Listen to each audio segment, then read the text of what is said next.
Қалайсыздар достар, амансыздар ма? Алдыңғы жол мен сіздерге Астана қаласында бұйырса соғылып бітетін экопарк жөнінде фото салған болатын пост. Мінекей қазір дәл сол жерге келіп тұрмыз. Мін достар, мына жерде Сығанақ көшесі.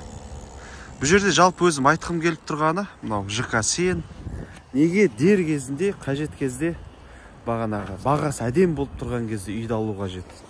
Мына жерде мінекей Республика деген тұрғын үй кешені тұр. Міне, Республика тұрғын үй кешені. Қыркүйек айларында Республика тұрғын үй кешенінде 3 бөлмелі 86 шаршы метр пәтердің бағасы 30-31 миллион теңге болған екен. Енді қазір крыша кіріп қарайтын болсақ, бағасы 42 миллион тұр. Қыркүйек айларында мен енді қарап жүргем сіздерше. Қыркүйек айларында 4 бөлмелі пәтер 128 квадрат 44 миллион болса, қазіргі бағасы 64 миллион болып тұр екен да. Сол кезде мен айтқам, мынаның бағасы әдем болып тұр Республиканың.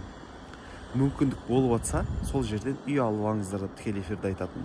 Енді ескере кететін жайт, мынау енді көпшілік білді ғой, нақты 25 жылға таман мына жерге экопарк түсетін. Ол әрине бұл бағаның тұрақты ұстап тұруына алып келеді. Енді болашақта бұл үйлер тағы да қымбаттаймын. Мүмкін 9-20 бағдарламасы басталса, где-то 5-10%-ға. Сондықтан достар, перспективті әдемі жерлерде жақсы бағада үйлер шығып тұрса, мүмкіндіктеріңіз болып тұрса, бірден рәсімдеп немесе бірден алып алыңыздар. Себебі үйдің бағасы кейін уже соғылып дайын болар сәтіне таман қымбаттап кетуі мүмкін.